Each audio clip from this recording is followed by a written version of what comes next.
Hi అండి, welcome to శ్రీసేన channel. జై శ్రీరామ్. నా పేరు శ్రీ గిరిధర్ రెడ్డి అండి. మన షర్మిలక్ గారు మళ్ళా మైకులు ఎత్తుకొని మైకుల ముందరికి వచ్చేసి 2027కి మనకి టార్గెట్ ఇచ్చినారండి. ఎన్డీఏ వాళ్ళకి టార్గెట్ ఇచ్చినారు. బాత్రూమ్స్ అన్నీ కట్టించడంలోనూ తప్పు లేదు. కాకపోతే దాంట్లో మేడం గారు ఏమి ఇంక్లూడ్ చేసినారంటే మళ్ళా మతాన్ని తీసుకొచ్చినారు, మళ్ళీ గుళ్ళు తీసుకొచ్చినారు, మళ్ళీ ఎక్కలేని రామాయణం అంతా తీసుకొచ్చినారు, మళ్ళీ కాంగ్రెస్ పార్టీని తీసుకొచ్చినారు. కాంగ్రెస్ పార్టీ తరఫున మేము ఇది డిమాండ్ చేస్తున్నాం, అది డిమాండ్ చేస్తున్నాం.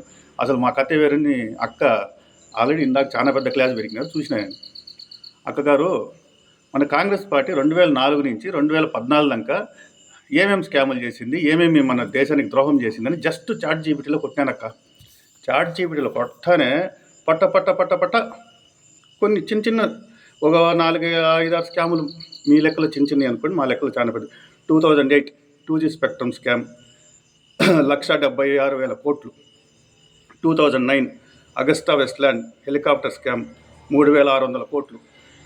2010 కామన్వెల్త్ గేమ్స్ స్కామ్ 70,000 కోట్లు.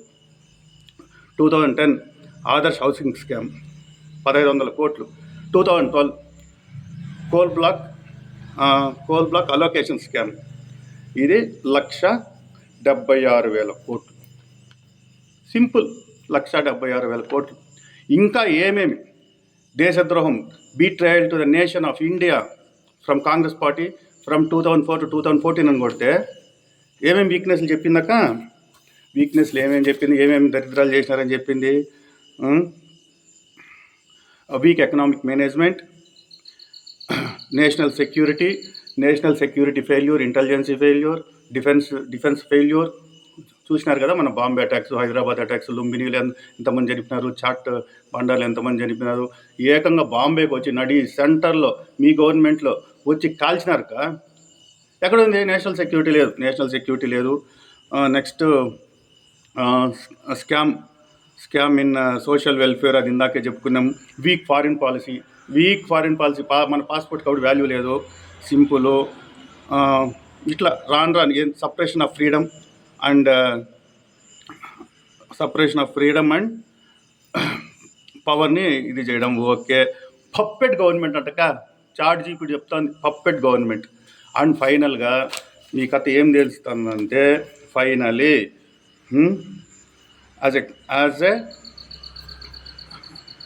As a conclusion, from corruption to division, from inflation to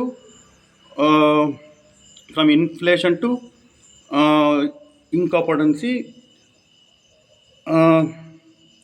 the decade between 2004 and 14 stands as the decade between 2004 and 14 stands as the darkest period of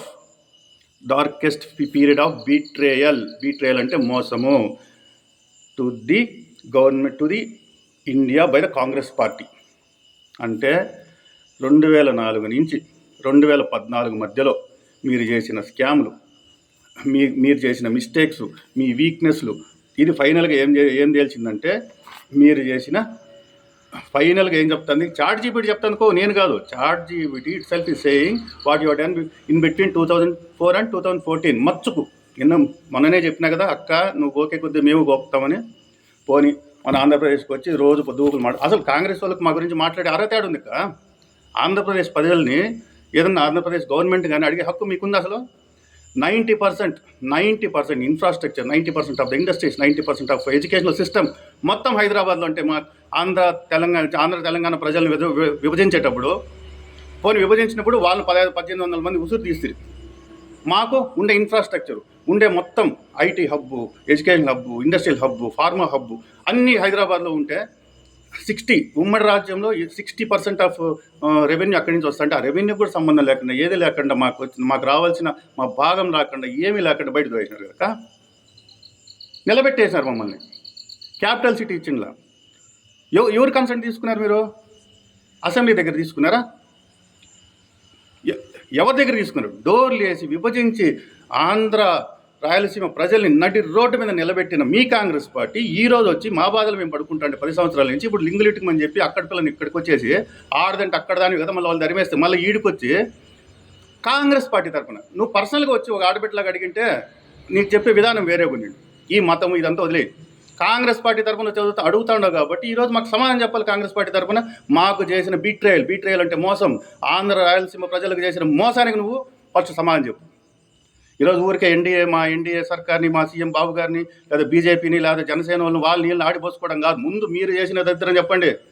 లేదా పో, ఆడపిల్లవు కదా, మీ అత్తగారింటికి పో, ఆడ కూడా కాంగ్రెస్ పార్టీనే ఉంది కదా, వాళ్ళని అడుగు, అయ్యా మనం చేసిన దరిద్రానికే మా పుట్టింటి కాడ మా స్టేట్లో మన పార్టీ ఇస్తరాక్ అయిపోయింది, వాళ్ళకి ఏమన్నా ఉంటే వాళ్ళ ఆస్తులు, వాళ్ళకి ఇవ్వాల్సిన నీళ్లు, వాళ్ళకి ఇవ్వాల్సిన వాళ్ళ ఆస్తులు వాళ్ళకి అందరికి పంపకాలు చేద్దాము, మనం చేసిన తప్పును సరిదిద్దుకున్నాము, కాంగ్రెస్ వాళ్ళు చేసిందని చెప్పి రాహుల్ గాంధీని ఇక్కడ రేవంత్ రెడ్డిని పట్టుకొని మీ కాంగ్రెస్ పార్టీనే కదా, పోయి అడిగి తీసుకొని రా, అన్నీ తీసుకొని వచ్చిన తర్వాత మళ్ళీ వచ్చి మాట్లాడు.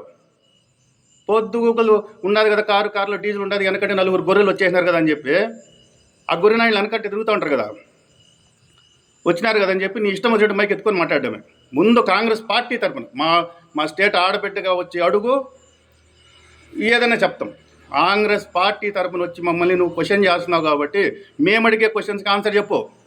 ఎన్ని దరిద్రాలు చేసింది కాంగ్రెస్ పార్టీ మాకు, పో అవన్నీ సర్దిద్దుకొని రాపో, మేమే నీ వెనకాల ఉంటాం. అంతేగాని వెనక 4 గొర్రెలను వేసుకొని మా ఎన్డీఏని తిడతాము, మా సీఎం గారిని తిడతాము, మా బీజేపీని తిడతాము, లేదంటే మా ధర్మం జోలికి వస్తాం, టీటీడీ జోలికి వస్తామంటే ఎలకతేలు వేసుకొని వచ్చిందంటే డిటర్జెంట్ వేసి ఉతకతాం, తెల్లగా అయిందాక ఉతికేస్తాం. ఏం మోమాటం ఏముండదు, ఆలోచించుకో. ఇప్పటికే ఊరికే సింపుల్గా వచ్చినాం, ఇంకా రాను డెప్త్ దిగుతానే ఉంటాం. నువ్వు ఎంత డెప్త్ మా ఎన్డీఏ జోలికి వస్తావో, ఎంత డెప్త్కి వస్తావో అంత డెప్త్ దిగుతానే ఉంటాం. ఏం వదిలే ప్రసక్తి లేదు. ముందు వీటన్నిటికి సమాధానం తీసుకొని మళ్ళీ మాట్లాడేది నేర్చుకో. జై శ్రీరామ్, జై మోడీ, జై బీజేపీ, జై ఎన్డీఏ, జై శ్రీరామ్. గోవిందా. Thank you.